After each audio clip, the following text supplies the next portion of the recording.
ممثلا لرئيس الجمهورية مساهل يشارك في القمة التاسعة لمؤسسة سوليفان في مالابو لبحث سبل تنمية إفريقيا.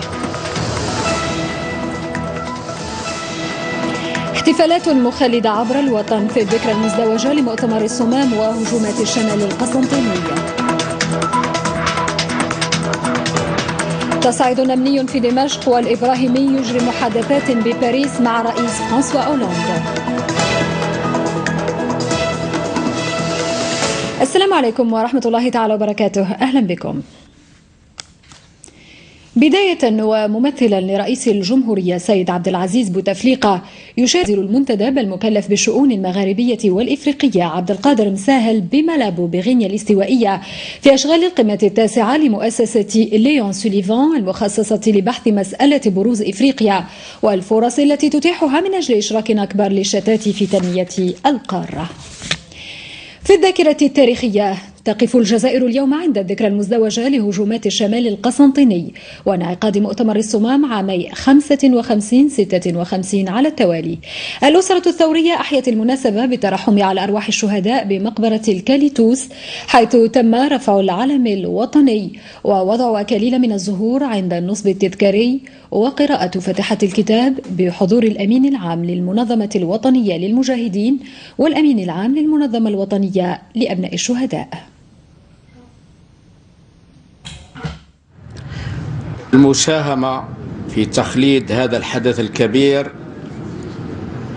بكل ما يستحقه من إكبار وتقدير، بالنظر لأهمية دلالته وتأثيره الحاسم في توجيه كل مراحل مسيرة الثورة منذ انطلاق شرارتها في أول نوفمبر 54 إلى هذا اليوم الذي نخلد فيه ذلكم الحدثين التاريخيين 55-56. مؤتمر الصمام شكل إذن محطة فاصلة في تاريخ الثورة التحريرية، إذ أسهم بقراراته التاريخية وفي هيكلة وإنجاح الثورة. نبيل حمداش.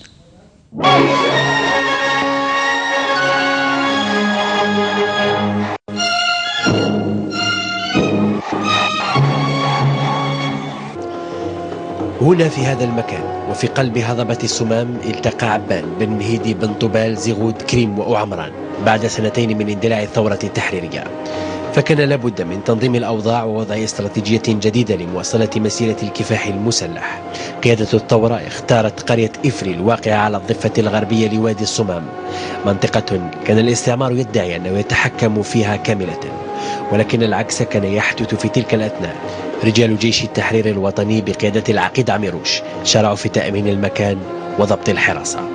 مؤتمر الصمام انعقد وتقرر تفعيل العمل السياسي بتنظيم الشعب في القرى والمداشر وإعطاء الأهمية للإعلام والدعاية ومسألة التموين، كما تقرر إنشاء لجنة التنسيق والتنفيذ CCU وهي بمثابة السلطة التشريعية، وإنشاء المجلس الوطني للثورة الجزائرية CNRA وهو بمثابة السلطة التنفيذية، كما تقرر إعطاء الأولوية للداخل على الخارج وأولوية للسياسي على العسكري، كما تمت إعادة هيكلة الجيش وتنظيمه وتقسيمه على 6 ولايات.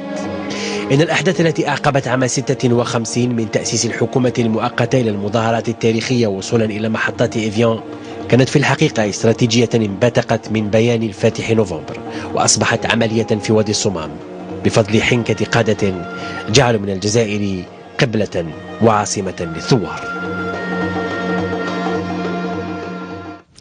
إلى موضوع آخر الآن، ونحن نحتفل بمناسبة مباركة عيد الفطر. يبدو أن التكنولوجيات الحديثة ماضية في اختراق النسيج الاجتماعي في صورته التقليدية، وإن كان ذلك تيسيرا في بعض الحالات إلا أنه لا يمكن أن يقوم مقام الزيارات في كل الحالات. كريمة الأشمط. وينقضي شهر الخيرات والبركات لتهل علينا أيام مباركة أخرى، عيد الفطر المبارك، ذلك التتويج لأسمى صور التكافل الاجتماعي يعز صلة الرحم بين جميع الجزائريين. لكن ومع التطور التكنولوجي البعض منا يتفنن في اختزال أواصر الروابط الاجتماعية بين المكالمات الهاتفية أو الرسائل القصيرة عبر الهاتف، إلى جانب جانب المعايدات الإلكترونية عبر شبكات التواصل الاجتماعي. موا سي كونتر سا، وعلاش؟ باسكو الحنانة تروح، وراي الحنانة هذه كي ديري اس ام اس ولا تعيطي في الهاتف في التليفون وي لافيكسيون. عندك لي موان كيما انا عندي لي موان، جو ندي بلاص نروح عند الانسان غافر، هذه صلة الرحم. هي صلة الرحم تطبيع على واحد، تبطي له للدار، دخلي عنده، تسيه، واش يحتاج واش ما يحتاج، هذيك صلة الرحم اللي وصى بها النبي عليه الصلاة والسلام. دو كوتي حاجة إيجابية كيعود الإنسان ما يوصلش باه يروح، ودو كوتي حاجة سلبية أنه ما كانش يعني انقطعت صلة الرحم باه نوصلوا لبعضنا، هذا هو. وحتى وإن تباينت الآراء بين نعم المعايدات الإلكترونية كما سماها البعض من نقمها، إلا أنه لا يختلف اثنان حول نجاحها في تخطي الزمان والمكان على حساب نيل ثواب التزاور والتودد لخلق دفء أسري واجتماعي. وما العيد إلا فرصة لوصل أرحامنا بغية ضمان وصالنا مع الله تعالى. دوليا، وفيما شهدت العاصمة دمشق أمس مواجهة عنيفة بين مسلحي المعارضة والقوات النظامية، أكدت الخارجية السورية أنه ليس من حق أي دولة أو طرف أو مبعوث أممي أن يتحدث عمن يقود البلاد. يونس مسلكة. تواصلت أمس وفي ثاني أيام العيد المعارك بين القوات النظامية والمعارضة المسلحة، والتي راح ضحيتها أكثر من 100 قتيل وعشرات الجرحى في مناطق متعددة من البلاد. وفي الوقت الذي تحتد فيه المواجهات بين الطرفين، بدأ أعضاء بعثة المراقبين الدوليين مغادرة الأراضي السورية بعدما أنهى مجلس الأمن الدولي مهمتهم منذ أسبوع. يأتي هذا في وقت اعتبر فيه وسيط الأمم المتحدة والجامعة العربية الأخضر الإبراهيمي عقب لقائه مع الرئيس الفرنسي أن ما يحدث في سوريا يعتبر حربا أهلية ويجب العمل على وقفها، مؤكدا أن محادثته مع هولاند كانت مفيدة له وللمهمة التي أوكلت له، مشددا على ضرورة مساندة مجلس الأمن في الوصول إلى حل سلمي يرضي جميع الأطراف، كما دعا إلى ضرورة تحقيق تطلعات الشعب السوري. هذا وانتقدت الخارجية السورية الدعوات الأخيرة حول الخروج من الأزمة، مؤكدة أنه ليس من مهام أي دولة أو طرف أو مبعوث أممي الحديث عمن يقود سوريا، وأن الشعب السوري وحده صاحب هذا القرار، معتبرة الحديث عن وجود حرب أهلية في سوريا هو مجاف للحقيقة. بينما أعلنت الخارجية الروسية عن وجود أدلة متزايدة على وصول أسلحة غربية إلى المعارضة السورية. لقي 8 أشخاص مصرعهم وأصيب 50 آخرون في انفجار سيارة مفخخة أمس جنوب شرق تركيا. الانفجار وقع قرب مركز للشرطة وتسبب أيضا في خسائر مادية معتبرة. ومن جهة أخرى لقي 15 مسلحا من حزب العمال الكردستاني مصرعهم في عملية عسكرية شنتها قوات الأمن التركية جنوب شرق البلاد. عززت كوريا الجنوبية أمس حالة التأهب الأمني في جزر تاكيشيما المتنازع عليها مع اليابان، هذا وتطالب اليابان بحل هذا النزاع على مستوى محكمة العدل الدولية، وهو ما ترفضه كوريا الجنوبية. حل رئيس الأركان المشتركة للجيش الأمريكي بأفغانستان، حيث سيجتمع بمسؤولين من حلف الناتو والجيش الأفغاني لمناقشة ظاهرة تكرار حوادث استهداف الجنود الأمريكيين وجنود الحلف من قبل عناصر الأمن الأفغاني، على خلفية حوالي 29 هجوما خلف مقتل 40 جنديا من قوات الناتو. إلى ليبيا، حيث اختطف مسلحون مجهولون نائب رئيس المجلس المحلي لمدينة بني وليد. وفي ظل تسارع وتيرة العنف، دعت أطراف برلمانية إلى عقد جلسة طارئة للبرلمان لبحث سبل الحد من تصاعد موجة العنف.